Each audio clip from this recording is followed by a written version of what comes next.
Okay, ladies and gentlemen, we have chapters 365 and 366, and expected to drop like today. It actually dropped like a day earlier than it was supposed to, and I'm not, I'm thankful about it actually, but caught me off guard. So we have a few cover pages at first, right? We have a picture of Guts posing with his Dragon Slayer, and the Dragon Slayer being even larger than before. Now, with the first panel, we see Elfhelm with some stuff going on in the background, as you can see, and we have a close-up of Puck behind the in front of the moon. Sorry, a close-up of Puck, and I guess like they're showing off the art right here, right, to get us really like in depth about Studio Gaga's art level, right? And even though it's not Miura Sensei that's doing it, it's still really good. As you can see, we have Puck sensing something, turning around, and Isama's mother, we haven't seen her for a long time, so it's good, chilling by the shore edge, and the creatures in Elfhelm sensing something is here. A man? No, it is from outside. A terrifying entity has come to our island, and we can all see that they're like scared. And then a continuation, Casca is walking down the stairs, right? And we have Shirke, Ivalera confused, and Casca is just frozen outside. And we have a back panel of Guts in front of Griffith. And here, the full image of Griffith looking majestic, right? The panel cuts off right before we get to his dick. So we have Casca's brand going off, and the panel I discussed last video, the translation says no, it can't be, right? And then there, the thorns break, and her brand is gushing out blood, and then boom, Shirke is screaming. We have Griffith's reptile-like eyes, and ever since Griffith's returned to the human world, we see that his eyes have been more reptilian and more like lifeless than it was before in the Golden Age. So that's something to note. And we have a dual panel of Guts going, raging, and Casca screaming, and we see like her shirt is being soaked by blood. We have the few panels we discussed last video, and Guts is charging towards Griffith, and we have Guts going in for the strike. Shoot. And we have a message, 2 chapters in 1, keep reading. We have Griffith unfazed by the fact that he's going to strike him. Now, one thing to note is that Guts' Berserk armor still did not take over, which is something ridiculous, because Guts actually learned how to stop the Berserk armor from controlling. And we're gonna see in the next chapter. Thank God we have a next chapter. So in the next chapter, we've got swinging at Griffith, and Griffith, just like the Golden Age arc where he screams his name, and Guts throws the attack, and I said that it hit Griffith last video, but in fact it didn't. It just phased right through him, just like how Skull Knight used his Beherit sword, yet Femto twisted that around and warped the space, and it hit Ganishka or whatever, and then boom, the whole roar of the thing stuff happened, and Fantasia. And then we have Guts confused, like what's going on? And honestly, I think it would have hit Griffith because of how Dragon Slayer is now part of the astral plane as well, since it's soaked in apostle blood and way more than that. But it seems like he needs more. And Guts going for another strike, and then boom, misses again, warped right around him. However, I'm not sure what this panel is. We have Guts looking like extra old, right, and even more concerned, but we see a crack in the Dragon Slayer imperfections, and we have, I'm not sure what this is, like a attack thing, or maybe even a hair. And if it is a hair, that means the Dragon Slayer is in fact getting enough apostle blood and almost there to just hit and kill Griffith, but not quite there yet. So it only took one strand of hair from him. And we have Guts confused. Like, I've been waiting for this moment. Yet when I took a swing, it just didn't do anything. We have Guts sweating profusely. And he's just like thinking to himself, what the hell happened? And more about the Berserk armor. The Berserk armor has not taken over Guts yet. Even though in the last chapter we see like the helmet sneaking out, like crawling up behind him. Yet I feel like Guts has kind of learned the Berserk armor in a way that he can control whenever he needs to bring it out, but not quite there that he can control when he's in the Berserker form. And I think that he's fearful or maybe conscious about his Berserker stage ever since seeing what happened to Skull Knight.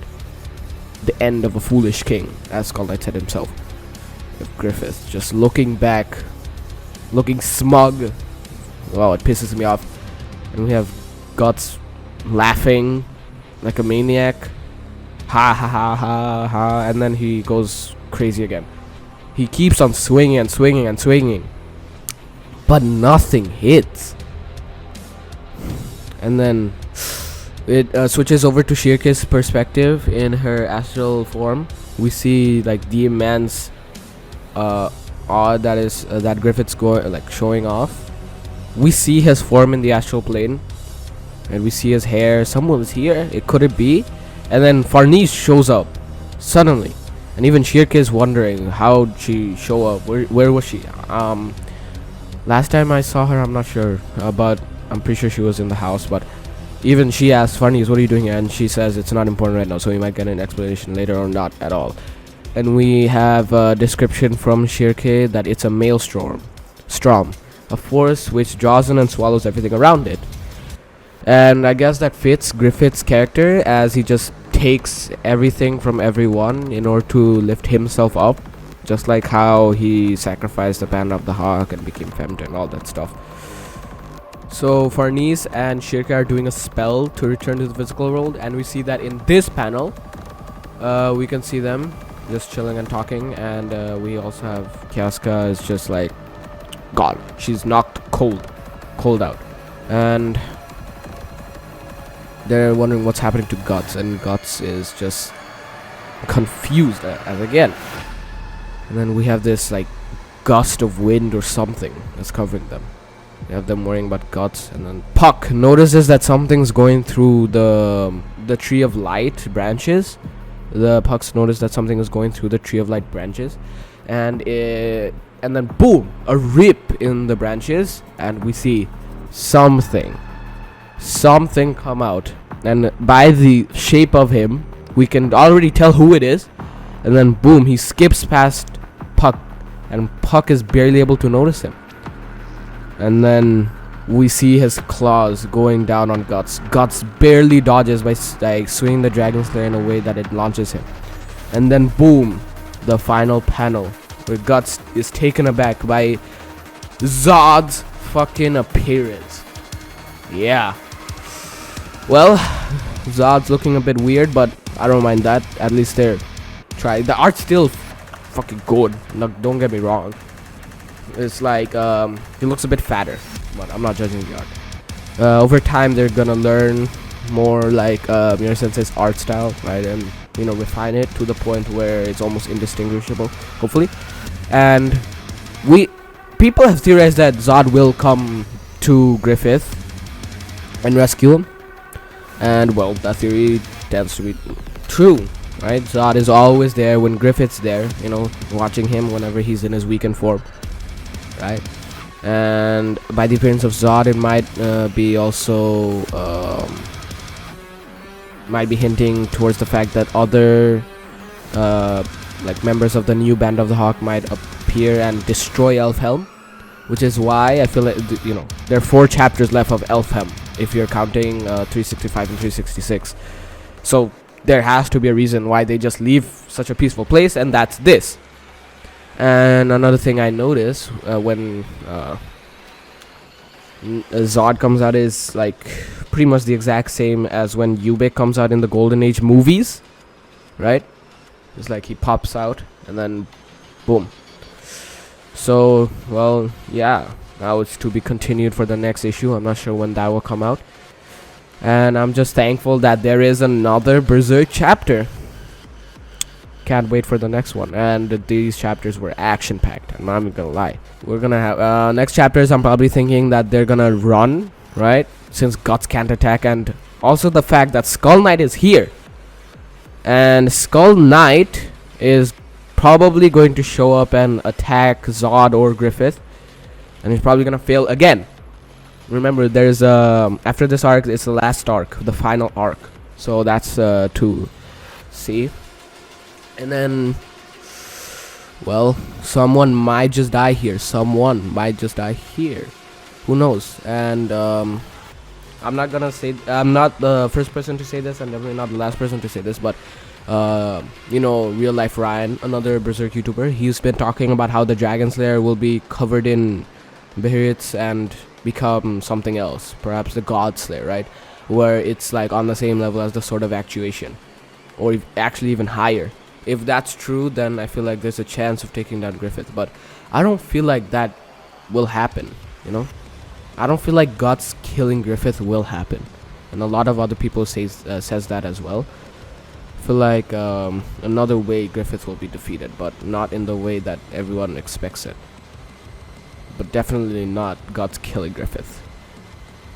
So Skull Knight might appear, and there's probably gonna be a 2v2 between Griffith, Zod, and Skull Knight and Guts. So that's to be seen in the next chapter, or they just might just dip entirely. They just might dip from the island entirely, and we just have like a few chapters of Elfhelm burning, because the chapters are pretty short nowadays, right? They're not as long as they were in Golden Age and stuff like that, right? So there you go. And the art still looks good, and I'm happy about that, right? They still have a long way to go before they reach anywhere near Sensei's level, but still, I'm happy that the fact they're continuing it. Shout out to everybody that decided to continue it. And yeah, that's all.